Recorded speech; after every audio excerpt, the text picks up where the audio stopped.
Good evening, fight fans. Welcome to another great episode of Headkicks and Haymakers. I'm your boy Bodkins, and of course, always join me with is Mr. Bobby Blunts.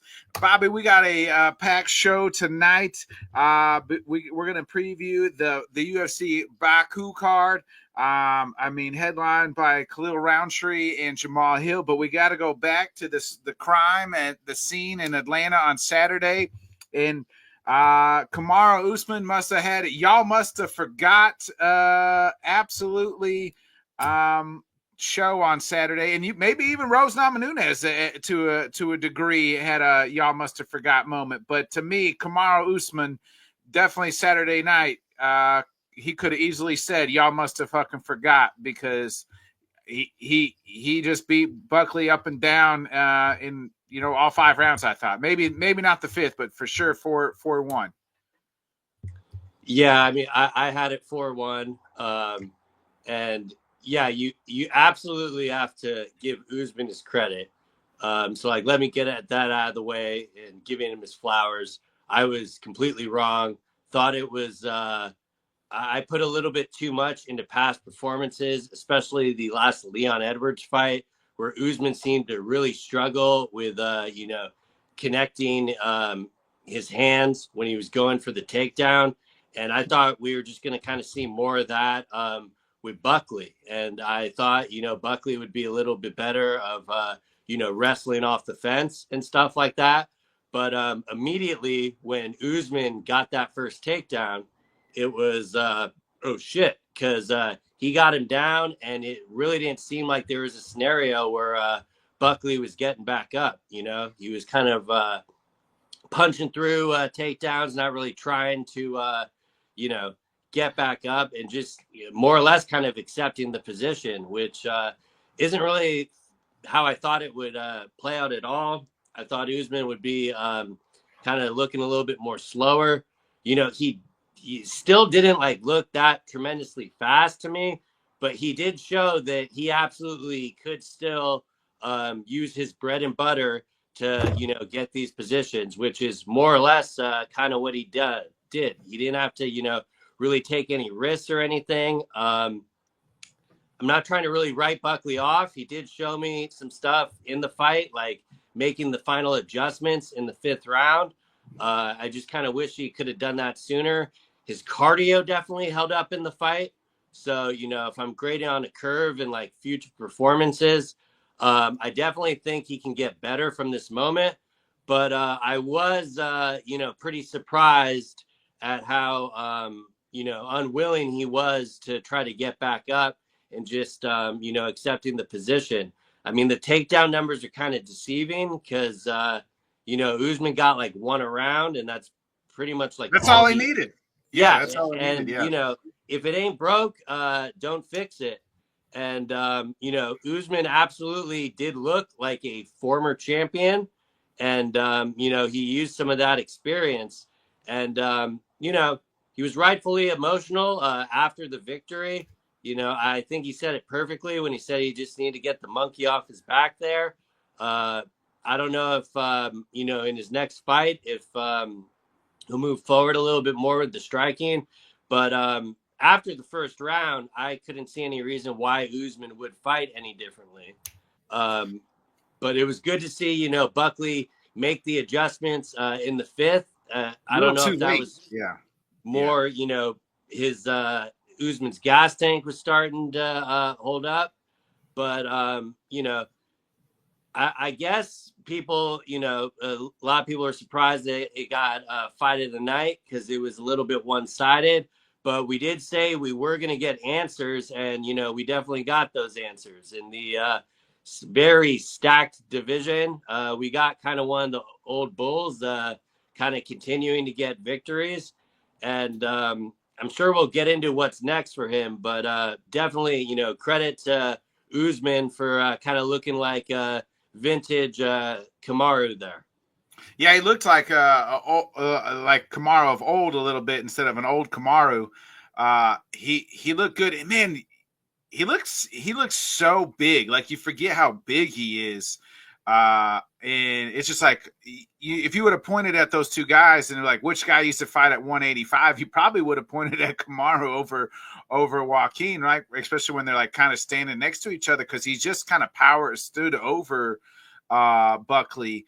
And I mean, Kamaru just kind of reminded everybody, like, you're right, like the takedown was one per round pretty much, and that's all he needed, because he didn't need to do, like, Buckley those first four could not get up. And it's just like, finally the adjustment in the fifth, but it's like that was a little too late. Like you had to get the knockout, and we know Joaquin can do that, but Usman is just too smart of a fighter. He's going to avoid put himself in that situation. Now we've seen it happen to him once, obviously with the Leon fight, and it could be just the time off, right? Like he was pretty active when he was the welterweight champ. He was him. I felt like really him and Izzy and Volk, like during that pandemic period, like from 2000 to probably like 2003, like those 3 years, they were fighting quite often. And I think it really caught up to all three of them. He took obviously the longest layoff and really the longest layoff, from welterweight. We went through the numbers last week, and, he looked good. And, Joaquin was just like, it's like, where was it? Everybody, including myself, including you, like we were ready to put Joaquin into this elite level, right? Like, hey man, he could be talking a title. Like he could be here, and now he loses to Kamaru. And Usman kind of said afterwards, like, hey, this is what I'm not going to put my hands together. I'm not going to fight like exciting fights. I'm going to wrestle everybody until I get to the title, until I get the title shot, and he probably is good enough to out wrestle everybody there is in the world. Like we're talking a guy who, that's his bread and butter, an elite grappler, and he showed it on Saturday night, and we know what he can do. We also know, like, I think part of that used to be his game plan, like going into every fight, and then he became the champion and he started knocking out folks. He started knocking out the Burns and the Masvidals. And so he started using his hands, and then there was the Canelo. He wanted to fight Canelo talk, and that's really not who he is, though. He is, this is a guy who's an elite grappler, an elite wrestler, and he reminded us all on Saturday night. Like you said, though, like who is next? Let's start with the loser and Joaquin Buckley. What's next? What do you do with Buckley? Cracked, took a chance at elite guy and came up short. I don't know. I don't want to say it was a bad performance, but it wasn't. I don't think it was what we expected. But I think more people give more credit to Usman than discredit Buckley in that fight. Yeah, it's weird because when I was watching the fight, I was looking at the performance we got, and the first thing I questioned is, it might work against Ian Gary and stuff like that, but at that top, I don't know if he can keep, wrestling and, doing that. Like, but we'll get back to that in a second. Going back to Buckley, I think it is a performance that he is going to learn a lot from. He is still very young. I think he's like 31. So, I mean, he still has a lot of time to get better. If you're just asking the fight fan in me, I'd say match him up with Carlos Prates. I think that's going to be a fan-friendly matchup there. But at the same time, I wouldn't have an issue with giving him someone that might have a little grappling in its own, because, that's kind of where I want to see him get better at. I mean, in that position, I'm not trying to question anyone's training or anything, but it almost seemed like this wasn't even like drilled and stuff. Like maybe he's not even with guys that can put him in these positions and stuff. But, just like looking at the rankings and kind of the run he was on, I think a Prates fight would be more than perfect. Or if they want to get even spicier, they could, try matching him up with Morales there.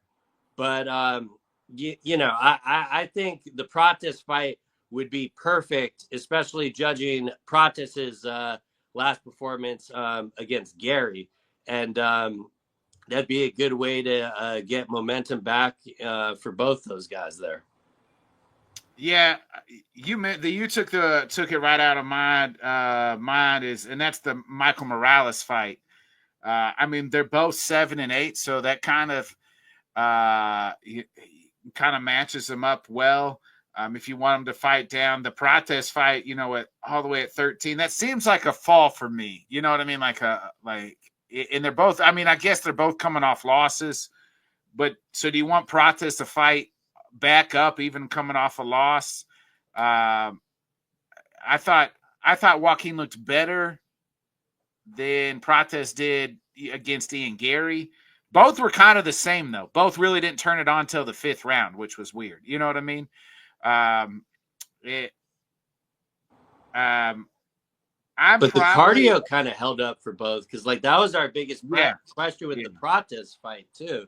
So, yeah, I don't know. Like, I'm with you on the Morales thing, but that one to me seems a little bit too much like upping contender versus the guy that's coming off a loss. I think the protest versus Buckley.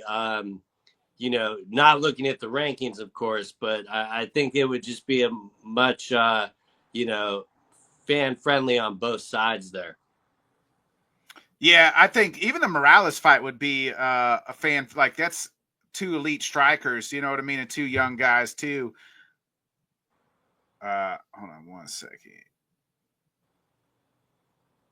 Sorry. I was looking at the rankings here real quick.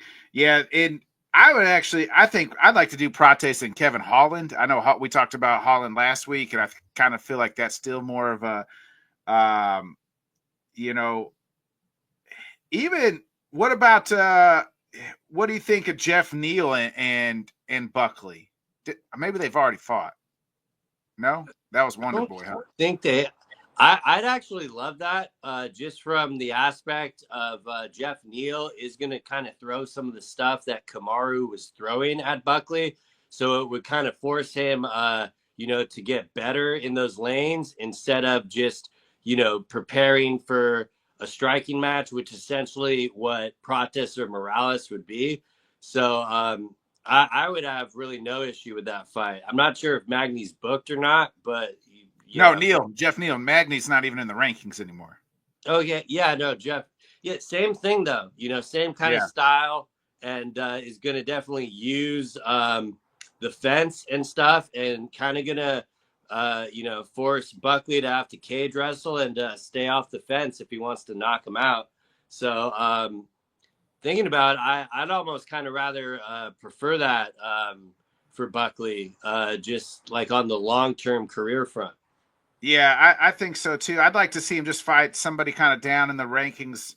I'm looking at like that top levels, and we've kind of played this welterweight. We talk about it almost every week here. It's just like there's so many good killers and there's so many good players in this game. And Kamaru, what is a title fight next for Kamaru Usman?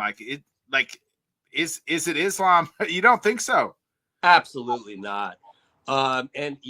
Granted, with me saying this, I have nothing but respect for Kamaru Usman and the previous reign he's done.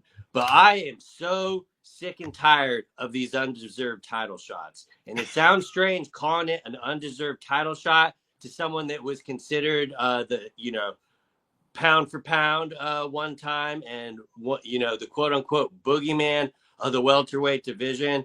But I'm sorry, that type of win does not, and I understand why he's going for it. He's got the same manager as Islam, so it probably would be pretty easy negotiating power, but not even close. Like for one, I would just if we're doing it like that, I would just give the next title shot to Shavkat, who already has kind of gone out and earned it. And you could really miss me with all the he hasn't fought yet, with Usman coming off this, huge layoff and then getting a great win that, granted, he was the underdog on.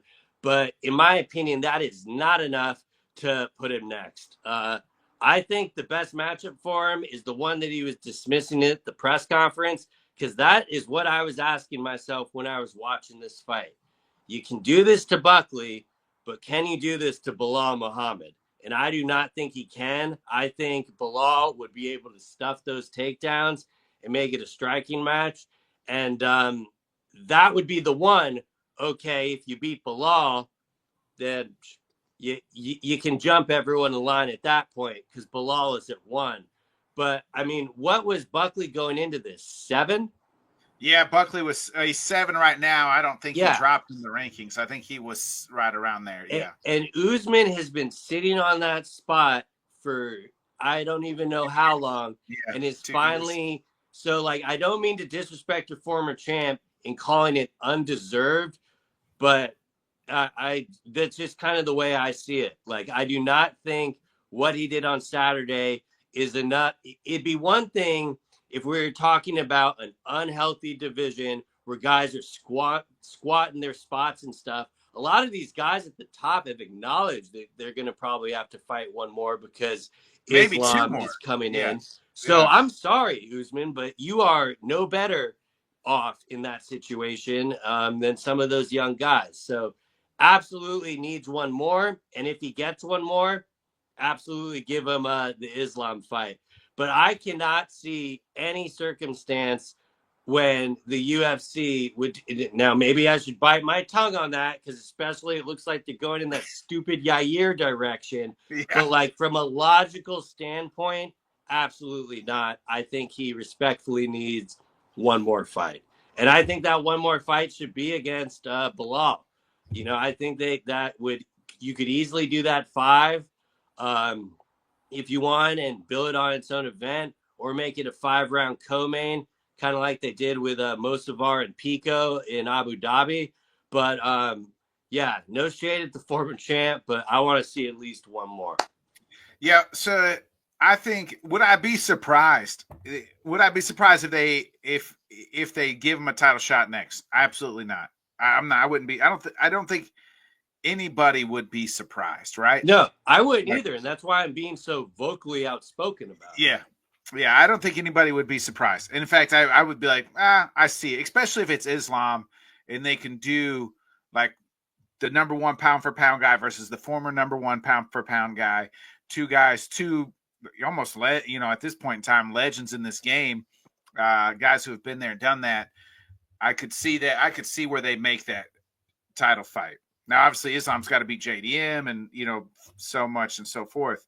But I'm kind of with you. I think Kamaru needs one more. It's either got to be to me, him and Bilal make the perfect sense. You got the backstory from the pod. You got him no selling Bilal. You got Bilal really no selling Kamaru Usman with his tweets on Saturday. So you got the beef there. So you know me, I anytime there's a storyline and there's some real beef there, I'm all in. Like that's the fight we need to make happen. The buildup would be elite. Yeah, so they've already sold me, right? Like I'm already. It's either got to be him or Shavkat, right? Like when Shavkat comes back, those are the 2 fights. See, I'm surprised you went there because I don't necessarily disagree. I would love to see that fight, but so are you pretty much saying that you think the UFC is going to make Shavkat do one more before they give him Islam? I think at this point in time, because it's been so long, it's been 6 months since his fight, right? And it sucks because he was supposed to get the title fight in December, gets hurt, wins that fight, gets hurt, misses out, and now it's like, and where we were at 6 months ago to where we are now is like 2 totally different. It's like the division has just completely changed. So. And I'll tell you what, if Brady and Ian Gary get their fight in before Shavkat comes back, that's 100% to me. That winner of that gets the title fight next. So if I'm them 2, I'm saying, hey, let's get this fight going. Like put me on the same card as the JDM Islam fight. And then because that way the winner gets next. Like you're already in step. And if Shavkat hasn't fought by then, or doesn't have a fight booked by then, like around that, maybe it could be like the next month, and then like you know what I mean. But he's gonna have to get back and get healthy. And you know how much I love Shavkat and how much a fan I am of his. You know, I've been claiming that he's a future champion for a year now, and I just think that the time is starting to elapse. He's being forgot about for different reasons. You know what I mean? He's hurt. He's also only fought twice in 565 days, I think I saw or something. So he's not active right now. And these other guys have been active and they're starting to move. In fact, you know, he's fell all the way down to 3. So Yeah, and I completely get all those points, but one counter, I could also use all that to see it the complete opposite way. Because I do think the UFC wants to see him fighting for a title sooner rather than later. yeah, And I it would not really shock me at all if they just book him for the winner of JDM versus Islam. Because, you know, he still is undefeated and yeah, none of these other guys are. And true. I think, like, especially if JDM is able to get by Islam, I think that will be one of the hugest fights. I think Jack would want to give it to Shavkat. And at the same time, I could see Islam also, you know, he came up to that division to prove that he is the greatest. And what's a better way to do that than to take that man's O? But Yeah, yeah, I definitely see the activity aspect of it too, which is why I'm like kind of 50-50 on it. But like, that one would not shock me at all if the UFC just said, no, yeah, he's next. Because, I mean, we've said this plenty of times. It's a good problem to have at 170. So, yeah. Real quick, here's a name. I know I was talking about we're Joaquin, and how about this? I just thought this matchup because I missed his name. But if you wanted Joaquin to fight back up in the rankings, Leon Edwards versus Joaquin Buckley would be an incredible matchup. I love that. You know, I heard some whispers that it might be Leon Morales, which, yeah, I mean, I definitely think that'd be a little bit more favorable for Leon than just giving him Morales, who's just been on a tear. But stylistically, I like that fight a lot, especially with, you know, both Buckley and Leon's size. You know, he's tall. It kind of represents the Usman matchup a little bit. So, yeah, I think that absolutely would be a home run as well. I haven't heard that. I did not hear the Morales Leon. It was right after Morales got the win, and it's been so much time. I really think it's just like one of those more throwaway rumors now. But that is kind of the UFC's MO. Once you have 2 losses in a row, they're like, okay, let's use the star power Yeah, to propel the other guy. So it just totally seems like, you know, a hand they would play. But you know, all of these are interchangeable. Like, I would take any of them. yeah. I feel like if you're feeding Leon Edwards to Michael Morales, you're willing to say this is it for Leon, right? Like, I mean, we're gonna kill him off. Yeah, but at the same time, we had that. We thought that was this moment Yeah, for that's true, Usman. right? Leon could have his. Y'all So must have forgot moment too. Yeah, yeah, yeah, and one yeah. thing I will say about Saturday's performance, I definitely got to give Leon a hell of a lot more credit for the trilogy that he won. Yeah.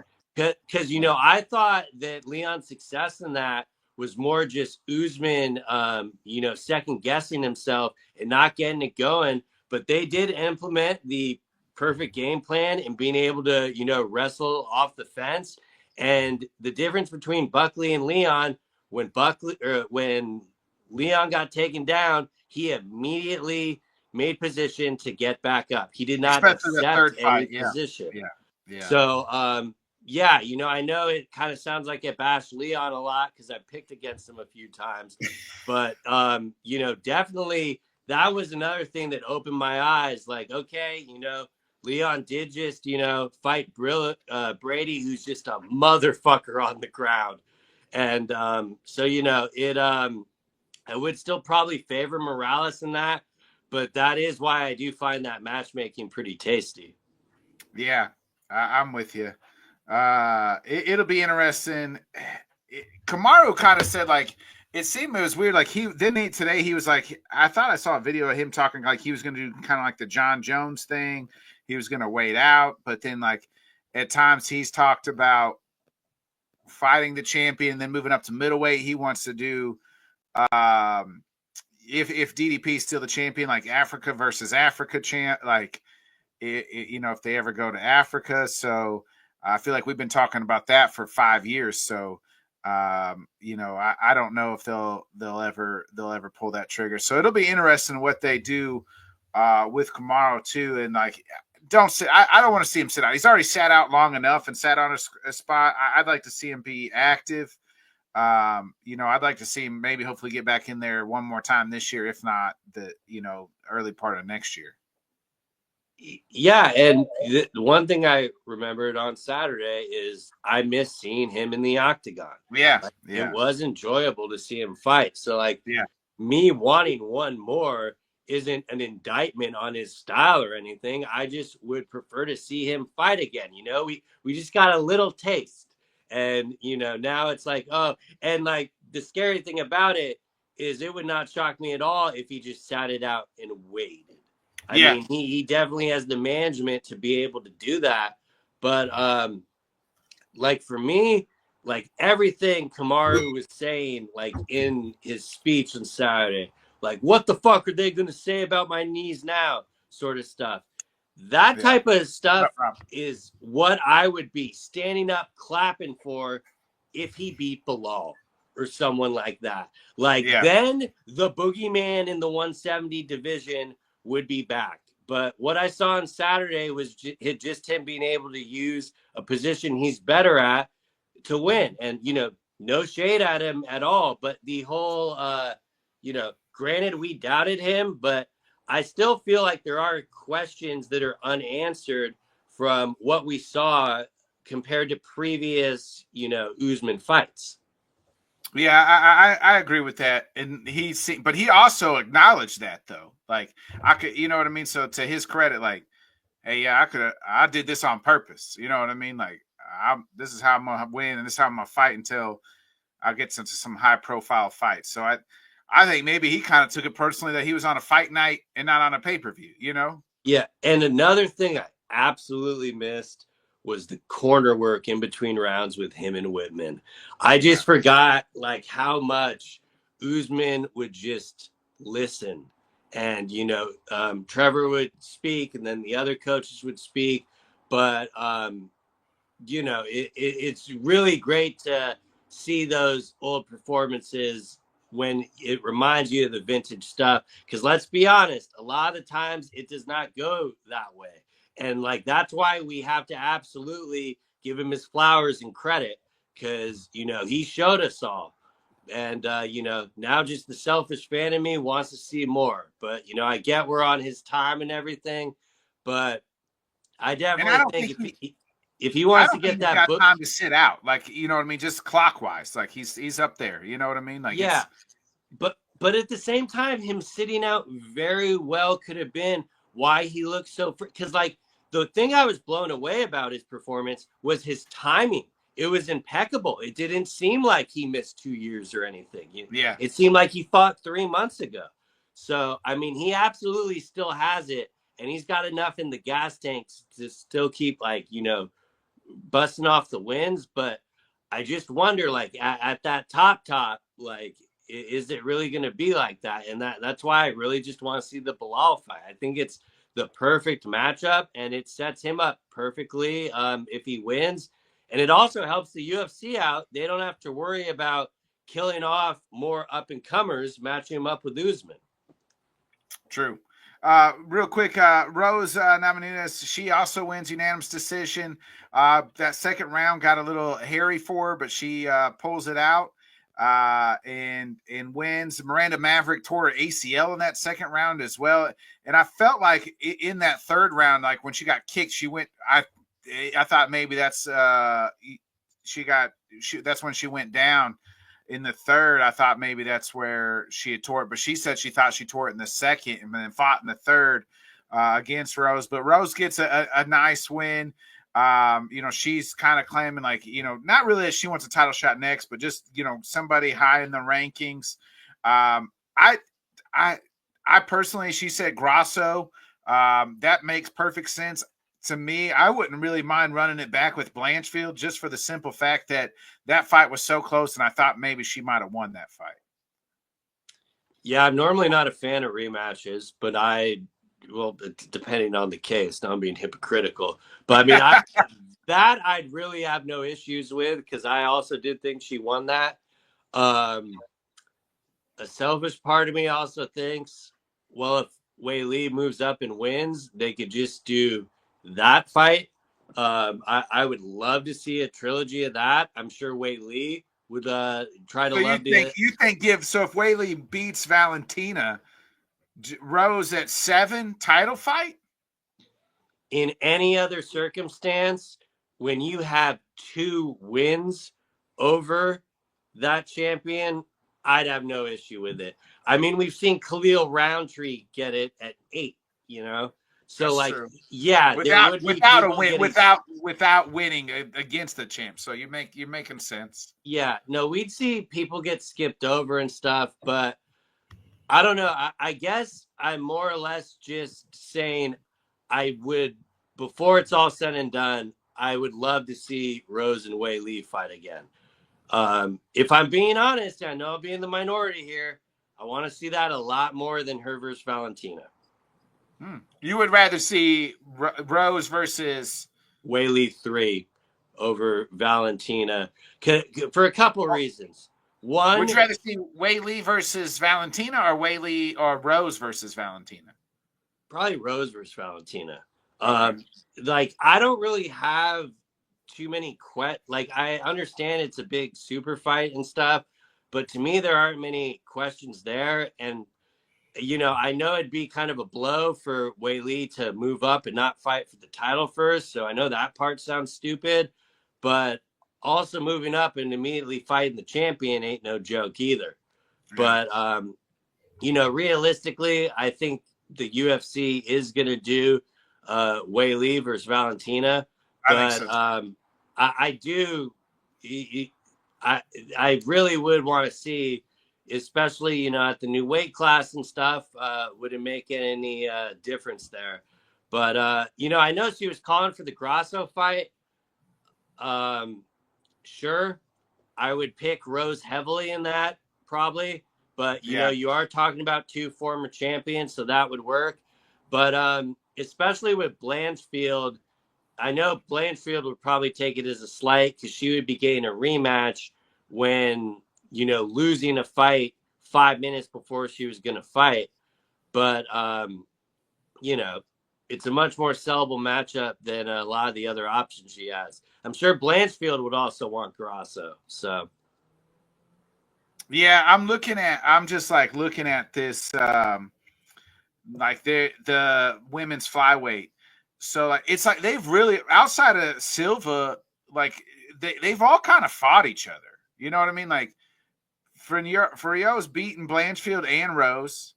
I'm excluding Macy Barber from this top 5 because God knows who knows what's going to happen to her after pulling out. And then you got Alexa Grasso, and Blanchfield's lost to Fierro, and so but she's beaten Rose. You got Jasmine Jazdavicius there as well, so like Double J. If I they're saw gonna, a lot of people were calling for Double J versus Rose on Saturday. I saw that. Yeah, I like that too. And I think Silva, if they're going to do the title fight, give Silva a fight so she's not sitting around waiting. Like you could maybe do Rose versus her or Jasmine, Blanchfield versus her or something like that as well. So it'll be interesting. Rose is that much of a killer that I would never counter out of the Silva fight, but I'd much prefer they do like Silva versus Blanchfield and then Rose versus Grasso. But at the same time, stylistically, that would be very interesting because, Silva's been on quite a tear. But, Rose definitely knows how to maintain her distance and isn't afraid to go to the ground. So I definitely would not sneeze at that. Yeah, it'll be interesting what they do there. Real quick, just kind of on the Atlanta card. I mean, Paul Craig. What do you make of that Paul Craig Bellato fight? The fake knockout / maybe knockout / now it's a no contest. We rebooked this for a third time. You got the herpes pull out, the no contest. Hell no. You let it die. Like, so legitimately, so it's even funny here. Funny backstory. So I was at Chinese food when this fight was going on, and I had him put it on the TV there. And I saw it happen in real time. I'm like, oh, what the hell? So I threw it on my phone to run it back and check it. And I believe what happened is when they went to the tape, they looked at it and were like, because normally it would probably be a DQ. Yeah. And I think they looked at it and thought, this guy's out of his fucking mind. He's trying to pull a fast one. And, they did it in no contest. Now, obviously, I can't really speak for what he was dealing with.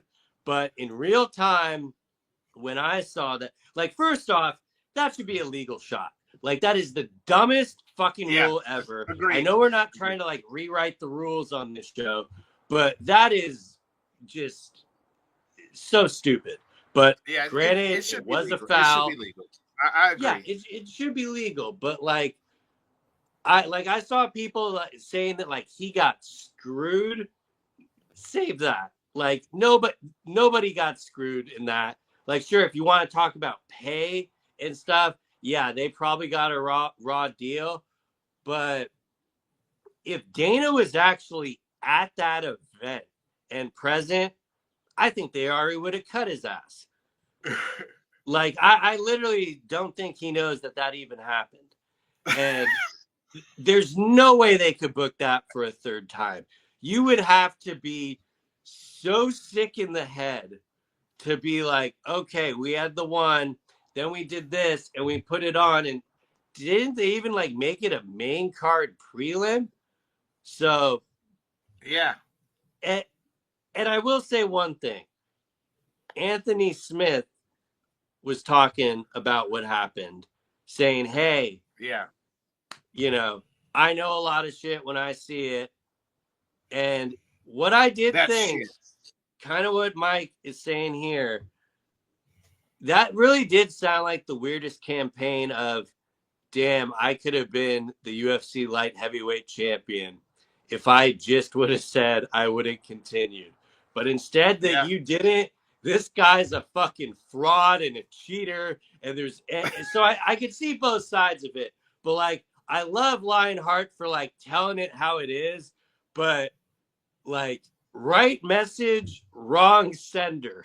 Like our guy Kevin Holland Oates is saying rebook it for IFW, replace the Costa Kopylov fight. So maybe they do a third. Maybe they do it a third time. I said last week you would not even realize if they pulled that fight from the card. And lo and behold, like, I ain't crying over no spilled milk with that one. I'm just upset it didn't completely get canceled. Like, I'm just glad it's off International Fight Week. I never understood that being on there. It's probably a visa issue. So, I'm not trying to like cloud on the guys or anything, but like that fight just has like that welterweight or the middleweight appetite of, I'm already full. Do I really need this on my plate? So, I would never like, celebrate a fight not happening. But that's essentially what I'm doing here. And, I'm just, and everyone's saying like, where are they going to replace it with? you replace it with the sponsorship on the poster. Like nobody is crying about losing that. I'm sorry. Uh, uh, uh, I don't know. At first, when it first happened, I never want to say a guy is faking it in the knockout, right? When he got knocked out, like I don't want to ever, because I don't know why you would, right? Like I guess just to get a win, but you're already winning the fight. You know what I mean? Like you're already kind of winning. Like I agree. It should be a legal strike, And he's fighting fucking Paul Craig. Like, I mean, and I'm not trying to Paul Craig trash has Paul wins over Craig, champions. Okay, but Paul like Craig. that was probably going to be Craig's most significant strike in the fight. So I just don't really understand what, and so like maybe that's the one case for him that, oh, he actually did get fucked up and he didn't know where he was. But watching it back did not help his case. Yeah, agreed. When I watched it back, I was like, he seems kind of faking it. I'd be remiss if we didn't talk about real quick Malcolm Wellmaker. I mean, this kid's got star and a story written all over him. I mean, he knocks out Chris. I said, I tweeted out Chris Matino lost the hair and the chin. So when he needs to go back to the green hair, it gave him a better chin. Wellmaker put him down in just is nasty. This kid's got a nice story, Bobby. He's knocking folks out. He's undefeated at 10-0. I like this kid. I'm becoming a fan. Yeah, I mean, if people weren't already on the train, they'll definitely be on it now. Fight IQ's insane. Faking the kick to get the knockout. I mean, practicing it in the back. A lot of people think this stuff happens on a whim, but like he was training that, and he took it on extremely short notice. I mean, granted, his opponent did too, but he just seems ready. And I'll be very interested to see how far he can go. I'll be tuned in anytime that he's fighting for sure. Yeah, Kevin says next time Chris gets a call from Hunter Campbell, he needs to take it as a sign of disrespect. Probably don't want to pick up the phone. I feel bad for Matinho because like he reminds me of like a AAA hitter, right? Like the guy just absolutely rakes in like AAA baseball, and then like gets caught up to the majors and just can't, like for whatever reason, can't hit like a curveball or so. You know what I mean? Just like that's Matinho. And like it's like you look on when he was like 7-0 since he got cut from the UFC. Like he was on a tear.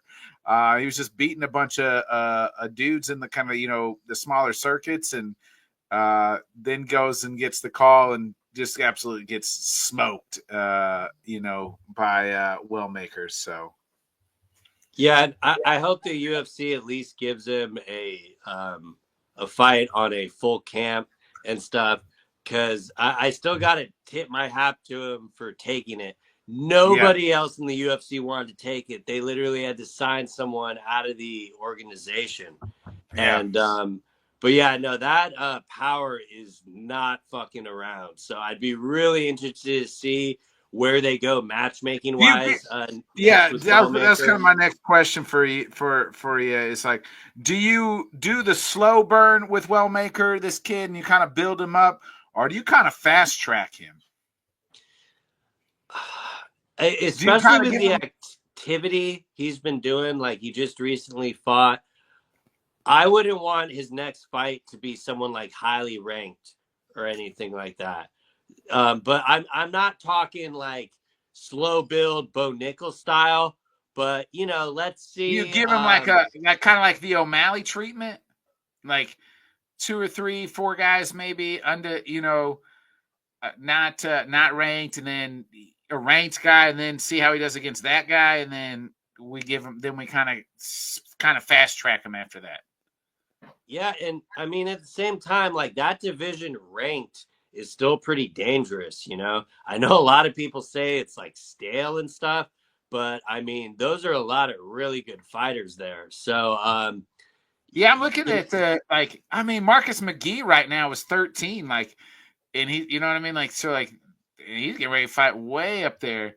I'm just looking at the UFC rankings got Montel Jackson and Vinicius Oliveira is like 14 and 15. The Oliveira fight would be very fun stylistically for sure, but Oliveira is also on quite a tear. So, but that is a good point with McGee. You do see when the UFC sees how these guys fight and they fight exciting, that they do want to give him that push and stuff. And granted, like with Jan, it seemed like Jan wanted to fight. So like Jan is definitely taking a big risk in that. I don't think they're going to go that high, but if you're asking me, is he ready for ranked opposition? I'd say absolutely.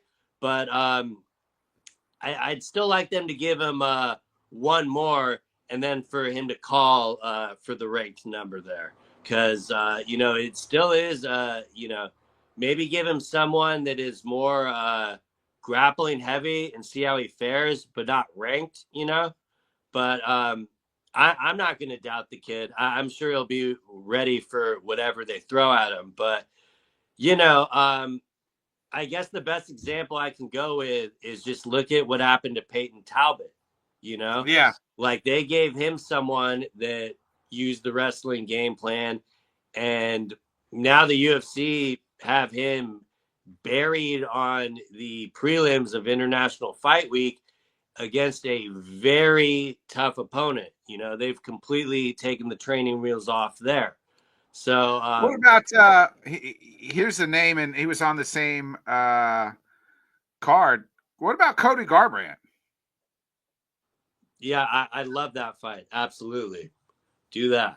That's the type of thing I'm talking about there. Instead of like vaulting him up to the very top, give him something where we're going to be able to learn a little bit more about him just before we start, throwing him to all these killers. Yeah, I'm looking. So I was looking at. I went to Tapology in their rankings.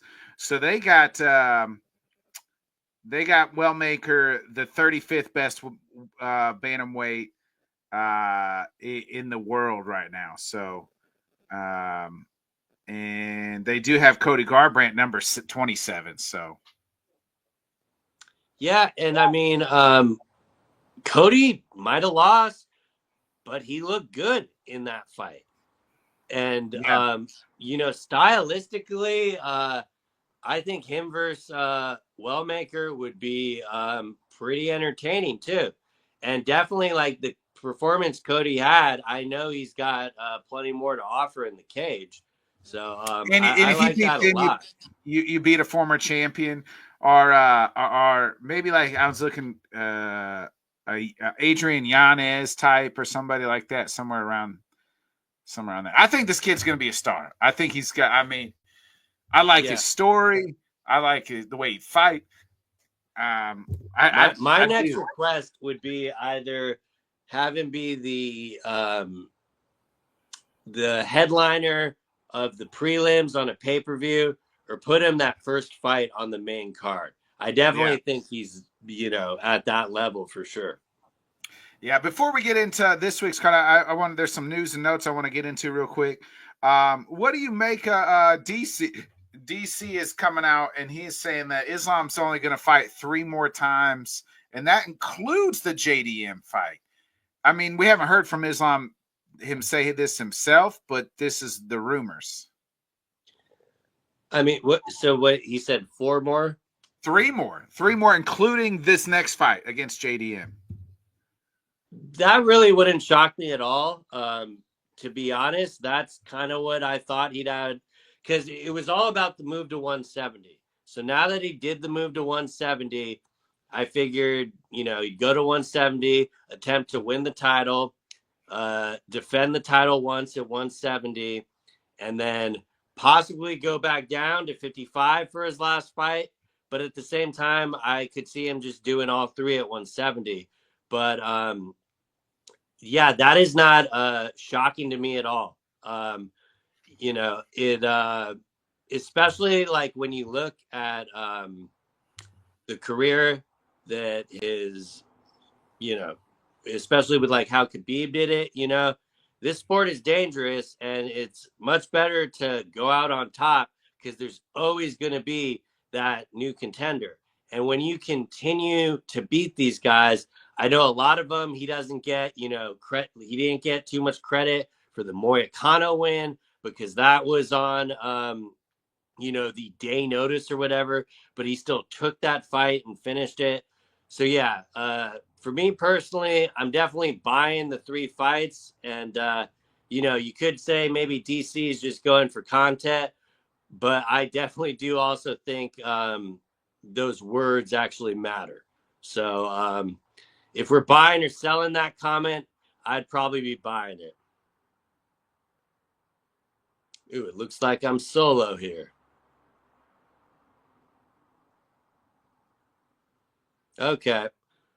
Well, I'm sure he'll be back. Going back off that, I could totally see Islam fighting more than 3 fights, but at the same time, how many more, and what is he gonna, continue to accomplish? Is it all just about putting rubies on the 170 title? Is he ever gonna entertain the fight with Ilya? I mean, obviously Ilya has a huge test. In a coming week. So I'm not trying to count those chickens before they hatch. But for me, I think Islam has done more than enough to be able to call his own shots and what he has to do. And I definitely think that is why the UFC wanted to get the 155 title on Ilya as soon as possible, because they know very well that they're on probably borrowed time with Islam. He's already the pound for pound king. So how many more victories is he going to have until he rides off to the sunset? It very well could be 3 there. So wouldn't shock me at all. Welcome back, brother. Yeah, sorry, I don't know what the fuck happened. My laptop just like shut out, and then just like it's like your laptop restart, Chrome just automatically restarted. I'm like, the fuck. What were we talking about? Pretty much Islam are we buying or selling the 3 fights? And from where I'm at, I just think it's valid, because another 3, that's a lot. I mean, I know it doesn't sound like that's a like lot. A year though. That's like a year, really. You know what I mean? That's a year, or if he fights 3 fights a year, but he's more kind of been on the 2 a year there. Yeah, and especially if you're talking about him being a double champion when he wins the 170 title, it's let's put some names to those. Okay, we got Islam. Let's say he gets by and he beats JDM. His next fight would be against Shavkat. So if he's able to get that off, those are already 2 extremely impressive wins. And then maybe he goes back down and fights Ilya? Or he might call it and fight Usman and give Usman his title shot. I mean, you know me, I would love the Ilya fight, but him being at 170 and defending, I just don't see him wanting to go back down to 55, even though he's expressed interest in wanting to do it. But like he said, he doesn't do a lot of interviews. So a lot of the times when his, name is in the press, it's nothing with his doing. But at least this isn't some, random Islam hater. This is his brother, Daniel Cormier. So, if anyone's going to speak on it, I'm glad it's at least him and not some, aggregating account there.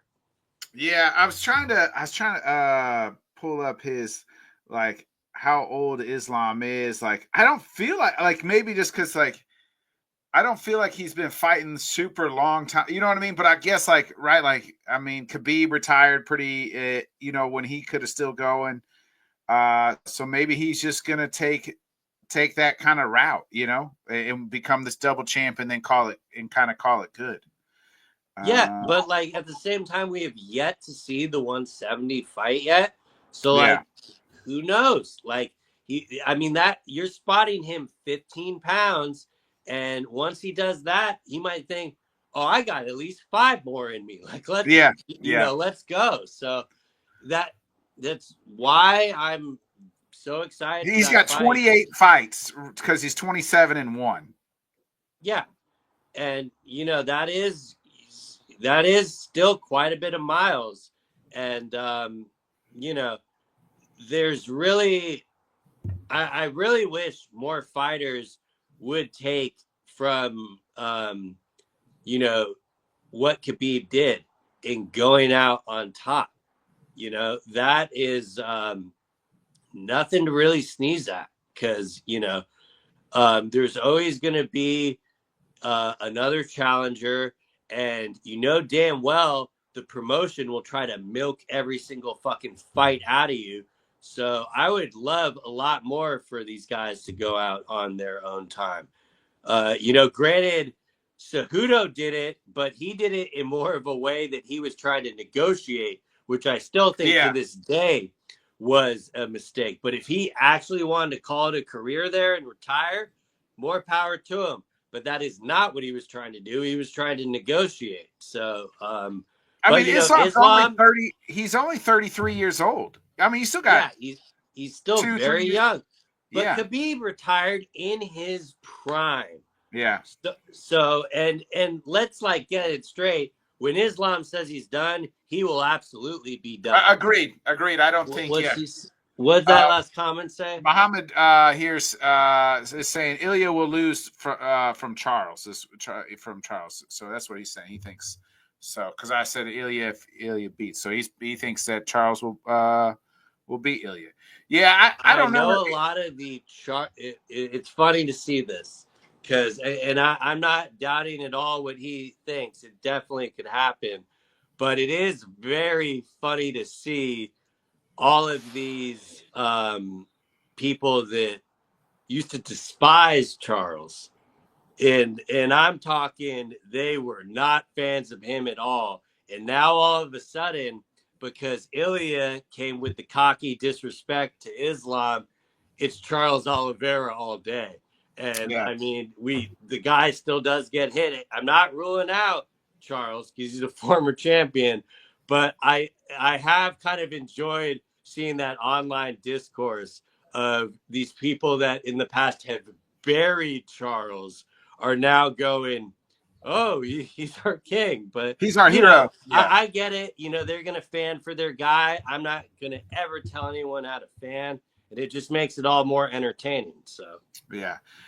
What do you, it'll be interesting with what happens with Islam. I just think at 33, like you said, Khabib did it, and there's no amount of money. They're not going to come back.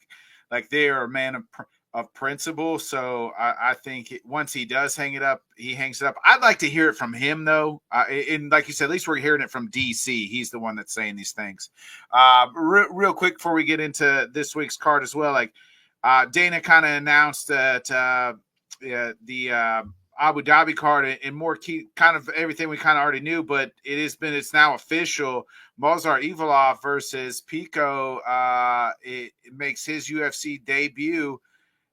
I mean, I've said this. Mozart's getting the he's kind of getting the Bilal Muhammad and Merab treatment. You got to have to win 10 in a row before we ever give you a title shot. And not only that, in the announcement, Dana was straight salt in the wounds. If he wins this one, he's definitely going to fight Volkanovski next. We'll probably consider it. We'll think about it then if he wins this one. The only thing that gave me hope in that is maybe they're not doing Yair Volk next, and Volk is actually going to wait on the winner. I know that doesn't sound like Volk because he's all about the activity, but I'm hearing inconsistent things with Yair. 1 second he's getting the title shot, the next second he needs surgery. He absolutely needs to be healthy for that fight, considering how the first one went. But that card is a straight site fee galore. If you compare that to the last pay-per-view, it destroys it, and it's free. So, I mean, it's on ABC. And, even the Baku card this week, another, site fee baby. You can see it in the matchmaking. And I love the matchup. I just hate how we're getting here. And, I'm not selling Pico short or anything. It shows how high the UFC thinks of Pico, but they definitely haven't learned their lesson with, matching up incoming Bellator fighters. Well, I said this, like, they either think like, hey, you think you guys thought, Patchy Mix at one time was the best bantamweight in the world. He couldn't even beat our number 10 bantamweight, person. And, you thought Pitbull was this dude. Well, guess what? Like, he couldn't even beat number 2, or number 3 in Yair, whatever Yair's ranked. So now, here's Aaron Pico coming in. Oh, you guys think he's really great? Well, let's see if he can beat our number 1 ranked guy in Mozart. I don't. This is the one scenario where I think it's actually the latter. Yeah. And they're saying we believe in him so much, we want him to beat Mosafar. When in any other scenario, it's the opposite of let's show these Bellator motherfuckers what time it is. I think they want anybody. Like I said, he's getting the Marab treatment. You're going to have to win 10 in a row, and maybe it's because he's undefeated and he's has 0 finishes. You know what I mean? So he's getting the Marab Bilal treatment. You're going to have to beat 10, 15 people before we give you a title shot. Yeah, but I feel like that's just like lame ass scorecard watching too. Cause like if you were to actually watch those fights, like to me, it's a clear cut case. I've heard other people like try to even compare it to, well, if it's him or Yair, I don't see a case for either. Like I see that 1,001%. I see the case for Mozart. I'm not even a Mozart fan, but like to me, he has the best case in the whole division.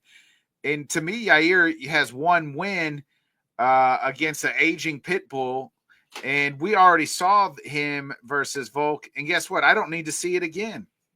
And not only that, but Volkanovski wanted the fight. Like he literally said, I want to take that guy's 0. And so, it was wishful thinking on my part to think that they might pivot and slide Mosvar in there. And now it's wishful thinking on my part, hoping that Volk will wait around. But, either way, we know Volk won't just wait around. Like, here's the thing: if the UFC call says we need you and Yair next week, Volk's signing the papers, and we'll see him and Yair next week. And he's collecting his ruby. Let's get into this week's card. It's you mentioned it's at UFC Baku, and it's a nice card, Bobby, and it's none other headlined by Khalil Rountree versus Jamal Hill, Rafael Fiziev, and Ignacio Bamhamiditas. Where's Whit when you need him to pronounce all these names for me? I got a real tongue twister for Whit. And we finally get, for the 5th time, I mean, talking about fights that have been canceled and rebooked, we finally get Curtis Blades versus Rizvan versus Canutas. And I don't want to say finally yet because the fight hasn't happened. We still got to get to Saturday afternoon before that fight happens as well. So, our guy Oban Elliott's on this card. The Turtles on this card as well. So, your thoughts here on just the card alone, and then we'll kind of look at those top 2. Yeah, I mean, the main and co-main are built very well. It should be very entertaining.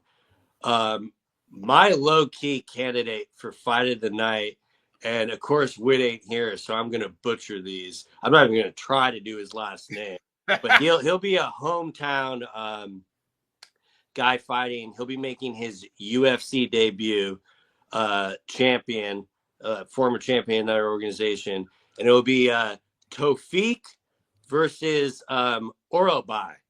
And Orobai was my fight of the year last year. He didn't win, but like that to me is going to be 15 minutes of popcorn. I have no idea even how it's going to go because Orobai's opponent is more than game. I know Orobai is a slight favorite, But I'm glad that one's on the main card because it absolutely deserves it. And though I am very excited for the main and co-main, for me, that's the people's main event. And Dana might as well just get the 50 G's ready because I just don't see how that isn't going to deliver. Like, even when Oral Bai is out of a fight, he will keep pushing forward. So I can't wait for that one. I'd be remiss too if we didn't. Last week we ended the card with a Usman on it. We start this week with the card with a Usman on it.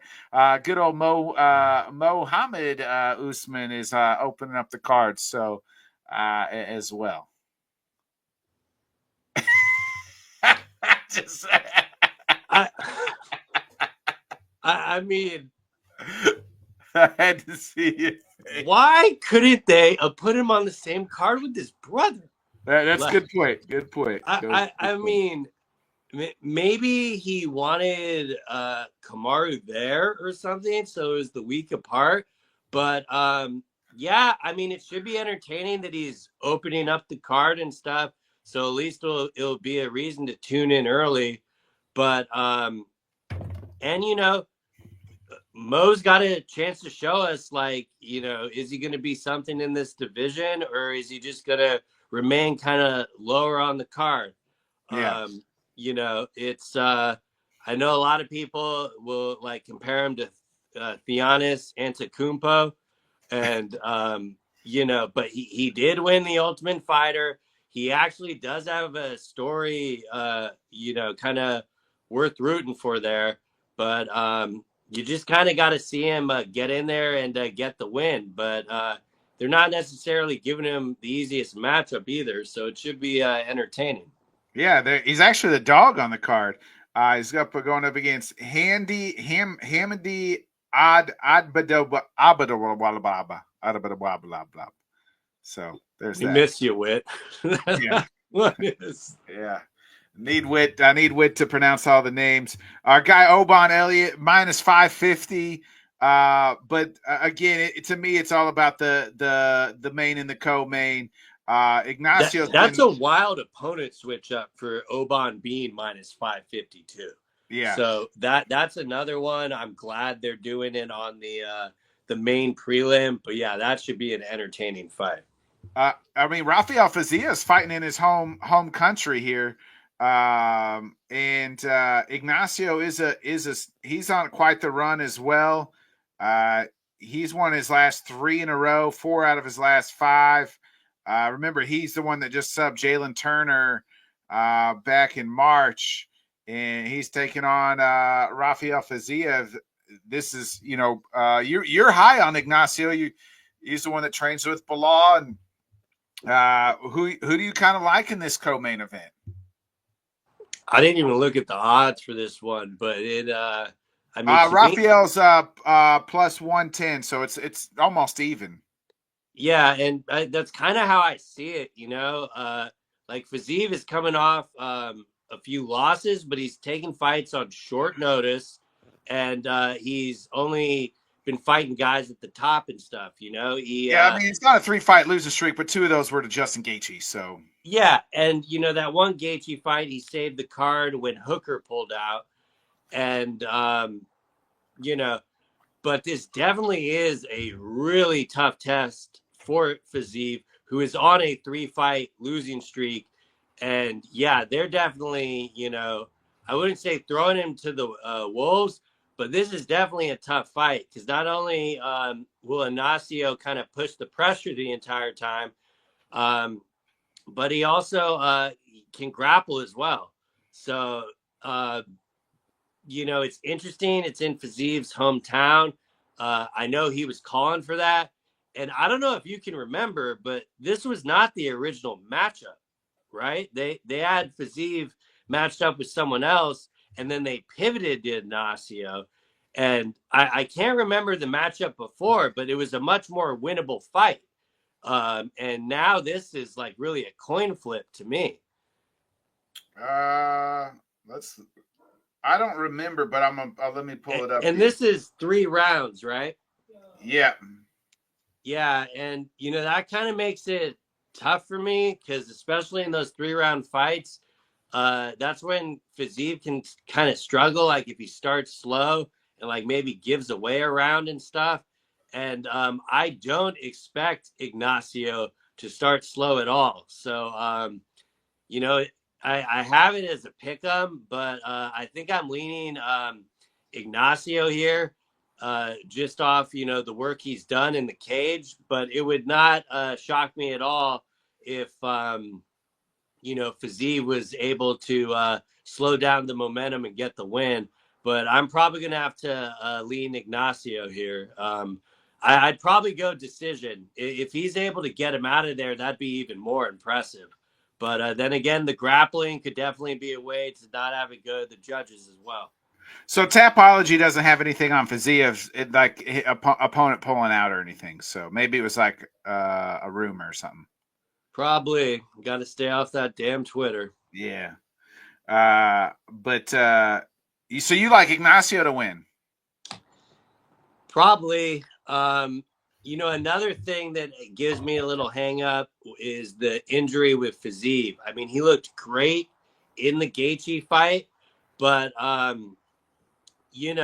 especially I'm glad he's kind of getting back in there and getting back in the cage.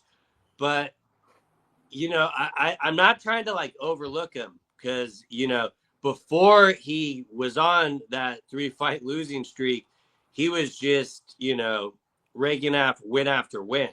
So we can definitely see kind of that older Fiziev come back. And really, if you look at his 3 losses, 2 to Justin Gaethje, and I'm thinking that the Gamrot fight is when he tore his ACL. So like, you know what I mean? And like, so, and he was that was kind of early on. So I'm not saying like not all things are created equal here. Yeah.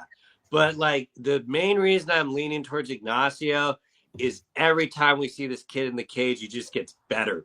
Yeah. And I would expect the same thing in this scenario. This is his chance to fight a ranked opponent. And I know Fiziev is number 11, but I'd expect them to at least put him in the top 10 if he gets a win here. So, I wouldn't be mad at either guy winning this fight, but I think I'm going to have to pick Ignacio here. Yeah, I think Ignacio, if he might try to take this to the ground, and we know that that's like not Fiziev. Fiziev wants to stand and bang and throw them hands. I have a hard time. I don't know. I have a soft spot for Fiziev. I really do. I don't know what it is. I don't know what it is. I just like the way he speaks, the way he fights. I really like him. You know what? I'm riding with the hometown hero. Give me Fiziev to get back on track, baby. We can't have a 4-fight losing streak. Nah, he knows he's got to win this one. And that's a huge win for him if he can get it done. He's going to be right back in the mix. I know Ignacio is not ranked, but I mean, still, that is a huge feather in Fiziev's cap if he can get it done, and they'll put him right back in the mix. Yeah, let's get to the main event here. It is these guys were supposed to fight in Kansas City back in April. You were supposed to see this. I was supposed to see it, yeah. Instead, here we are. It is Jamal Hill versus Khalil Rountree, and the odds are out here saying it is so Jamal Hill's even while Rountree's at -120. So I think the odds have kind of come back down into Hill's favor. We haven't seen Rountree since October, when he lost the title fight. Before that was on the run. To me, has looked outside of Ankalaev looked the best against Alex at 205, and he's taken on Jamal Hill, who we haven't seen Jamal since January of last year I guess this year of 18 this year when he lost to Yuri. He has obviously lost his last 2 fights, once to Alex and then once to Yuri. So he's trying to snap his 2-fight losing streak.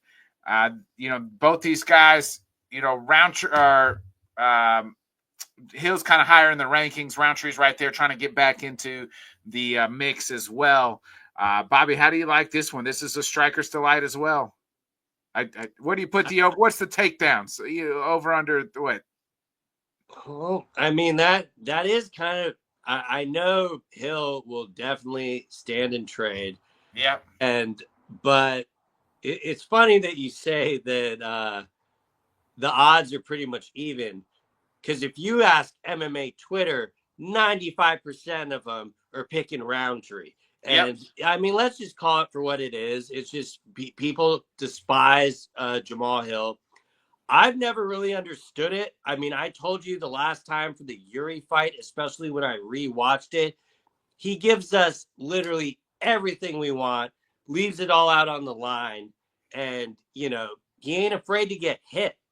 And neither one of these guys are, Bobby. I mean, we watched Rountree go blow for blow against Alex Pierre. But like, the reason I'm bringing this up is like when Rountree did that, everyone's just cucking him, fucking like, yeah, this guy is a fucking warrior. Yeah. Like, oh, well done. You didn't go for any takedowns, even though you probably could have won the fight if you tried to hold him up against the fence.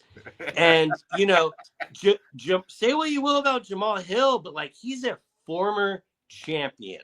And, I've already seen the meme, save it for like the people he's won, like, Glover is, retired and stuff. Yep. But legitimately, I view this as a 50-50 fight because of these guys' fighting style. And I don't know, because of that, like, if you're making me pick one, I'm going to pick the guy that I know will make adjustments in the fight.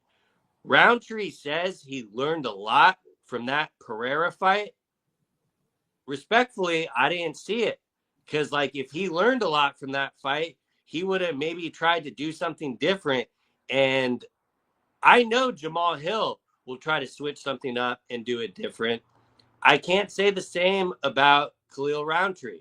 I think, but more than anything, the damage that Rountree took in that last fight was like 5 fights. I mean, he won the first few rounds, but he definitely took a lot of damage. And yeah, Hill got finished in his last fight, and Pereira was able to knock Hill out. But I don't think Hill has taken anywhere near the amount of damage that Rountree has. And in a 50-50 fight like that, especially knowing that Jamal will adjust, I think that's why I'm leaning that way. So, did I lose you again? Looked like a third person jumped in for a second. Oh, there we go. You're back. But yeah, I mean, for the gavel, I'm going to be going with Sweet Dreams here. So give me Jamal Hill. Wow. I do think so here's what I think. What you asked, like, why they're almost the same type, right? Like, Jamal is like ride or die on his shield type too. He's everything you want in a fighter. I think people respect Rountree more just because the way he approaches the game. We know Jamal he's kind of a heel, you know what I mean? Like, he really is. He talks his shit. He's got his podcast, or his YouTube channel or whatever, and just talks his shit. But it did seem like he was very respectful after the fight, and even really kind of going into the fight with Yuri. You know what I mean? Like, they was kind of respectful before, and then even after. Like, there's videos of them like having a drink. I did meet Jamal Hill in Kansas City. So he was there. Both of them were actually there, but only one went out to the bars afterwards. So there's that. Or maybe Rountree just didn't go to the bars that I was at. To me, like, I got to meet Jamal Hill. I didn't, just quick interaction, and he didn't seem like a heel to me. But it was super nice. And anyway, there's something about Rountree I just love. I just do. I love the way he fights, the way he comes to the game. I don't think he's regressed. I've seen that come across. I don't really think he's regressed. I mean, this guy's pretty damn good, if you ask me. I think he's gonna I think like the takedowns. I don't think we'll see. I mean, we may not see a single one in this fight. Neither one of these guys.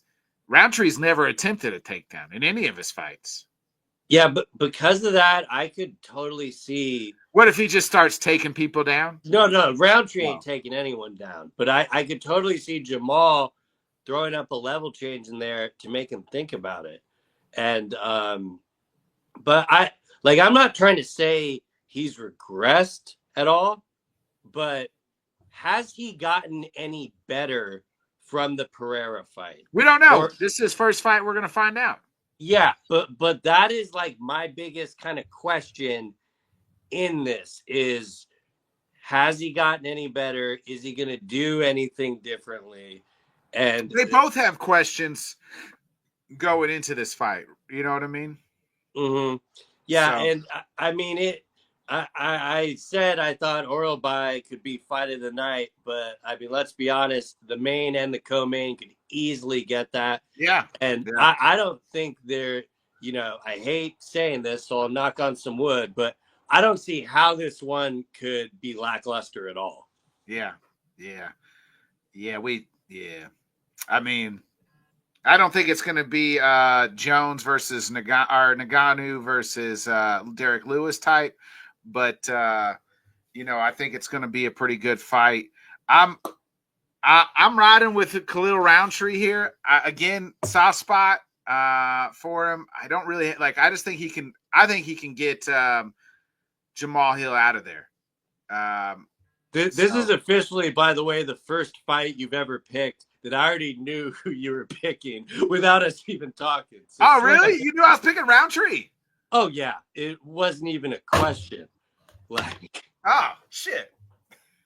Yeah, no, I mean that, and I understand why. I'm not trying to shade the pick at all, but normally, like, to break the third wall, I don't always know where you're going.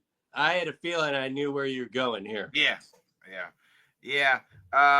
So yeah, I'm riding with Rountree on this one. So I don't really have I don't really have any beef with anything against Jamal Hill. I just think Rountree's the better overall fighter, and that's it. I've always said Jamal Hill reminds me of like the drunk uncle who can knock people out, and doesn't always come in the best shape. Like, you look at him, he's not, not saying the 205 guys or even, heavyweights are the best shape, but look at the two and you know what I mean? You can tell me which guys I feel like is more serious about this game. Yeah, but look at Fedor, Yeah, that's true. Yeah. Is the, Yeah. But yeah, I get what you're saying. Yeah, I mean, Roy Nelson. I mean, there's guys like that. I'm not disputing that either. Yeah. So, all right, Bobby. Before we get out here, you got anything else you want to add? No, I think we pretty much covered it all. I'm so happy you didn't ask me about who. So we'll just leave it at that, and we'll see him next week. Well, yeah, there's a 2-week time ticker, and we're not. I told you we're not talking about John Jones and Aspinall until we know something. Until there's something. Yeah, I'm more just enjoying it at this point, watching people get worked up over it. It's and especially like the. No, I'm just gonna go on a rant. So let's call it for next week. Be a friend, tell a friend, folks. Like, subscribe, share. We'll be back next week, 8:00 Central, 9 Eastern. See you then.